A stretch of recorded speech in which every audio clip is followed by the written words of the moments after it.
Our country is making major progress in the semiconductor manufacturing design. Today we unveiled the 2-nanometre wafer, 2-nanometre chip. This is a major development for our country, for our industry. Friends, thank you very much for joining us today. As you know, our country is making major progress in the semiconductor manufacturing design and getting the entire ecosystem in our country. It's a new industry. I'm very happy to share with you that today we unveiled the 2-nanometre wafer, 2-nanometre chip at Qualcomm. This is in that series of many companies. AMD has done it. Now Qualcomm has done it. It's a series of developments where companies are now designing end-to-end product in India. Gone are those days when most of the development, the back office development work was being done here. And now the entire, right from customer product definition to designing the final silicon, getting it taped out and getting it validated, that entire thing is being done in India. So this is a major development for our country, for our industry. I would like to thank all those pioneers here in Qualcomm who have taken that challenge. A couple of years ago when Savi and Cristiano we met, I requested them that please go for the most advanced designs in India. And thank you, Savi, for keeping that request. And please convey my regards to Cristiano for taking up that challenge and doing it in India. And congratulations to the entire team who have put in huge efforts to do it in India. This is the wafer in which each die has about 20 to 30 billion transistors. 20 billion transistors in one die. One die would be one of those squares that you see here, right? So 20 billion transistors. 20 billion is 2,000 crore, which is 20 lakh crore. 20 lakh crore. That kind of, that density of transistors in this, and this is the silicon which is designed using this. This is basically having a GPU and a CPU within this small chip.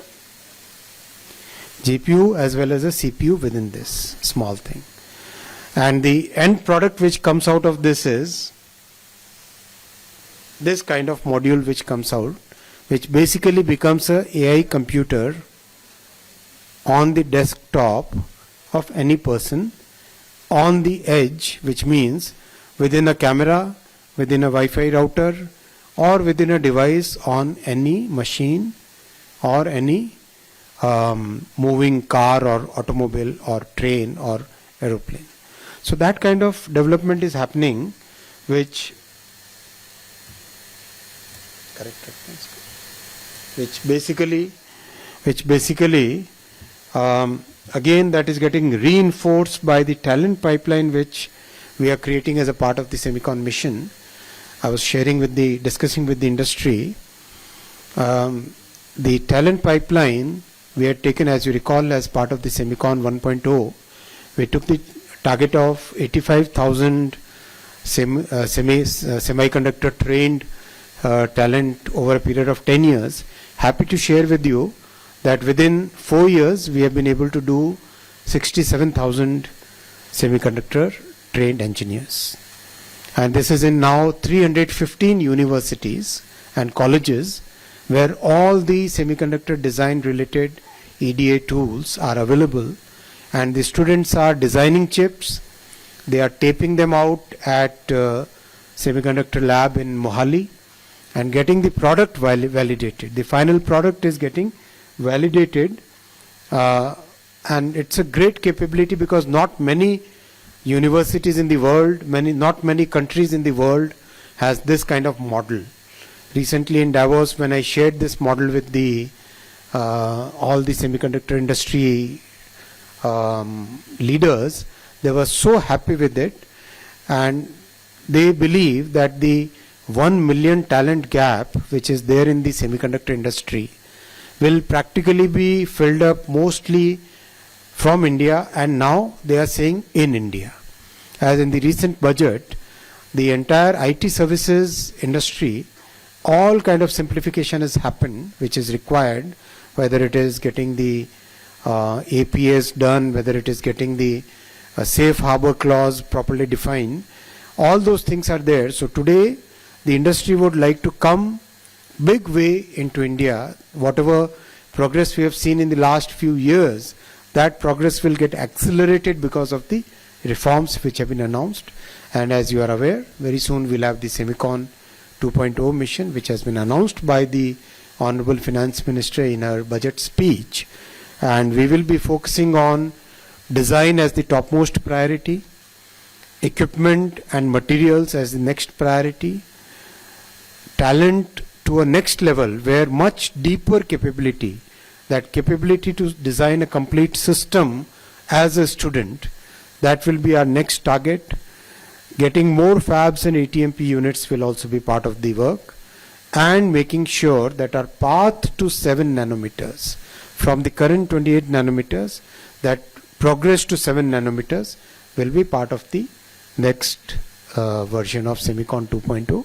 We should be able to finally complete it within next few months, and that will be another great chapter in the journey. It's a long journey, it's a multi-decade journey. Our Prime Minister has said it should be a 20-year roadmap that we have to lay for the country, so that the country keeps developing over many few years in this industry. I'll take your questions. We'll have a protocol of first row from this side. Any questions? Okay, first row. Hi sir, Rishabh from Money Control. So I had a couple of questions for you on expanding GPUs beyond the current numbers and digital rate. We just today this morning we saw the details, the fine print of India US details coming out. So what do you have to say on that? How much of exports and imports are we targeting there? So second is also on the you spoke about clarification and clubbing of IT industry. On that front, a lot of has been spoken about in the recent market route of cloud software, Claude's latest chatbot. So so considering that, sir, how worried should India be, since IT is a major employment generation? I'll take the most difficult question first, most important point, because that's there on the top of the minds of so many people. As we know, as AI is progressing, there is a major change which is coming in the entire software industry. We all know this. I have interacted with practically every IT major CEO or next level, or even in some cases we have had multiple discussions. This change has two aspects. One is the disruption which is coming. Second is the opportunity which is coming. The software industry will change forever. The opportunity which comes out of this is, we as a country which has a strong industry, which is able to go to any enterprise, understand that enterprise, and provide a tech-based solution. So when earlier case we were providing a software-based solution, now we have the opportunity to provide a AI-based solution. That's what the industry is saying. What I'm telling the industry is, this is the time when the industry, academia and government, three of us should fully synchronize and make sure that our students and the people who are already in jobs, they should get the right skills which are needed for providing these solutions to the world. Whether it is upskilling for the existing employees, reskilling for the existing employees, or for getting the right skills while the students are still there in the college. That we should do, and I have requested the IT industry to come up with the course curriculum the way we did in Semicon. In semiconductor industry, the entire course curriculum was decided by the industry itself, led by AMD's team, and many other people had joined in that. Lots of industry participants were there. Qualcomm was also participating in that. Similar thing we should do now for this new journey which is happening. We will be willing to put in huge amount of effort from the government side to make sure that the students get the right skills and the talent, the existing workforce gets the right opportunity to upskill or reskill. Industry has to take the lead in framing what the next journey has to be, because industry knows better. Industry understands it better. So that is what we have requested the industry, and it's very close coordination which is going on between academia, industry and government. And most of the industry leaders believe that this will bring new opportunities for our country. To the first point that you said about how many more GPUs, so far we have 38,000 GPUs as part of the common compute. Very soon we should be adding about 20,000 more GPUs. And that journey is going to continue as we go for the AI Mission 2.0. AI Summit is on the anvil.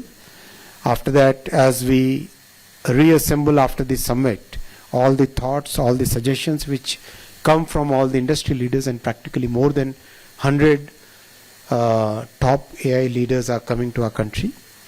Once we get the feedback from everybody, then we take the next step for the AI Mission 2.0.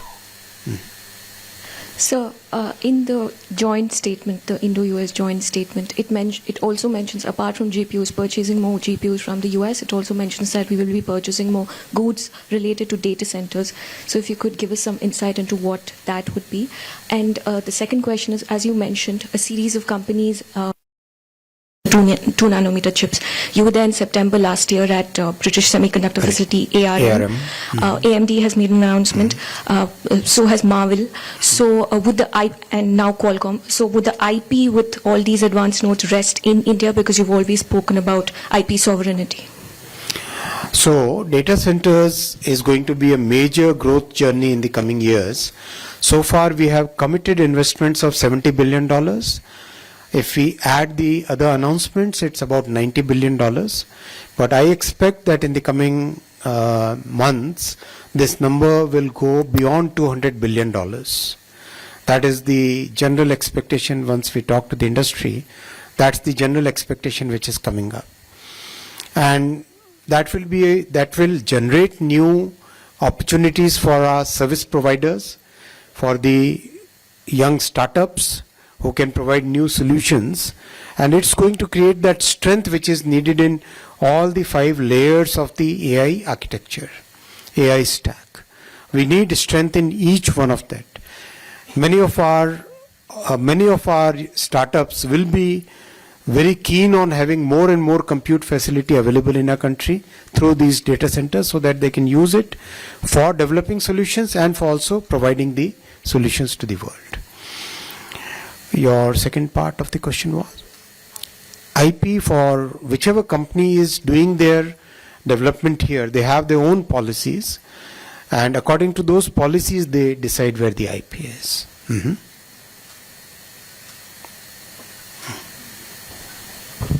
Hello. Hi, sir. Ritu here from NDTV. So I have a 2 question. Allow me to ask you this. So firstly, how you were talking, while addressing as well, you mentioned about the 2-nanometer must be fabbed in India. You're looking forward to it as well. So my question to you is, sir, that how the government is linking 2-nanometer, basically the chip technology, with the India AI mission, so that it directly benefits, you see, the India's AI infrastructure and the local servers manufacturers. And also adding to it, sir, how are we trying to look forward to it that this also, the technology that's getting developed here, as you said, end-to-end has been done in India. How are we looking forward to it in the defense sector as well? How that is going to benefit? So these are more than 2 questions. So anyways, no, thanks a lot. I'll try to frame it in a.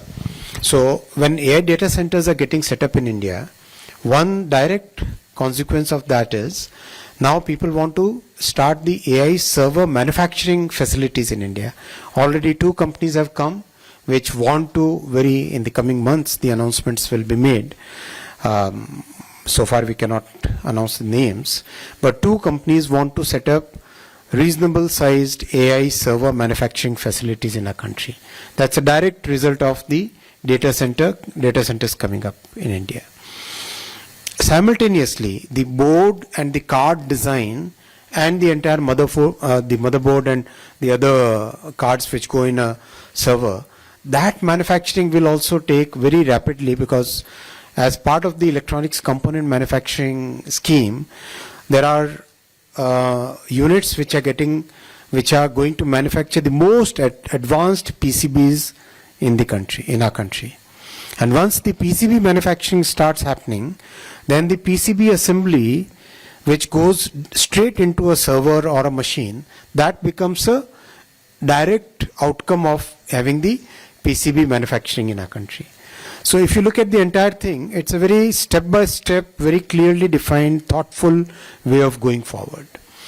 On the now fabrication side, we started with 28 nanometers, very well understanding that this is very important node, because more than 75% of the chips used in automotive, telecom, power management, industrial applications, they all use 28 nanometers to 180 nanometers, that particular entire range, the legacy nodes as we call them. Now, and it's a very, as we all know, it's a very, very complex thing. This small thing has 20 billion transistors. It's like writing the entire Mahabharata, writing the entire Ramayana, and writing the entire, all the Purans on this small little chip. That is the level of complexity, and that is the level of fineness. When we say 2 nanometer, how do you understand what is 2 nanometer, right? So this is the complexity of manufacturing. So when that is the level of complexity, then we have to go step by step. So that's why we decided to take first step as 28 nanometer, understand that full technology, learn how to walk before running. So, and that experience, that learning curve is now getting absorbed in our country. Next level should be 7 nanometer. So we have defined the path to 7 nanometer very clearly. We have learned from so many other countries who have taken this path. Japan has done this path, South Korea has done, Taiwan has done. So we have learned how these countries moved from the legacy nodes to the advanced nodes. And we have defined a path for 7 nanometers, which will be part of the Semicon 2.0, and we should target something like 29 or 28 or 29 as maybe 30 as the path to reach 7 nanometers. Then we should take the next 3 nanometer and 2 nanometer path. So that way, our country's journey as a multi-year journey, we will be moving very systematically in that direction. Yeah, next one. We'll take one last question. Hi, this is Bijan from the Indian Express. I just have a simple question. Now that global giants like Qualcomm are expanding rapidly in India, do you see this as a validation of the government's long-term technology strategy or affirmation? You have to say that. Media I want to hear from you, actually. Of course, we are very happy that it's rapidly expanding. The semiconductor design ecosystem is very rapidly expanding, and the talent pipeline that we are creating, that will further accelerate it, and the fab and ATMP units which are getting set up, and very soon the equipment manufacturers will come to our country. So that will be a good complement of our entire ecosystem. Yeah. One last question from Prasoon here, PTI. Yeah. Sir, you said that entire chip design is taking place here in India. So just a clarification, whether entire Qualcomm, this 2 nanometer chip has been designed end to end here in India. Why don't Savi you say and, this? There's one more question, one clarification required with respect to India-US, that interim statement that has come. It calls for removing barriers around ICT products from US. So if you can explain what does that mean and what will Savi, why don't it lead you to? confirm the first one? Yeah, I think, nothing is done. We have a very large organization, right? I was telling the Honorable Minister that some of the IPs get developed 4 years before the chip is even coming in the hand in a smartphone. So, we are a global organization. A lot of IP gets developed that goes into that chip CPU. Sir talked about NPU, GPU gets developed globally. We look at where's the best talent that we have, right? We are center of excellence, like we talked about. Chennai is all about wireless. A lot of stuff happens around the globe, and this is a very important area where we are doing leading nodes, right? Like Sir said, so he challenged us, work on the leading nodes, and we've been working. A good part is done globally, but a lot of work is done also here under Srini's guidance, right here in the Bangalore, Hyderabad facility as well. Great. No, thanks a lot. Regarding the geopolitical questions, I think Commerce Ministry is the right person to ask. We are very closely engaged from our side as far as electronics and IT is concerned. We believe in co-development, we believe in co-creation, we believe in IP, respecting IP. We believe that India has a lot to offer to the entire world in terms of new products, new ideas, new technologies, and that journey is progressing at a very rapid, measured, good pace. Thank you, friends.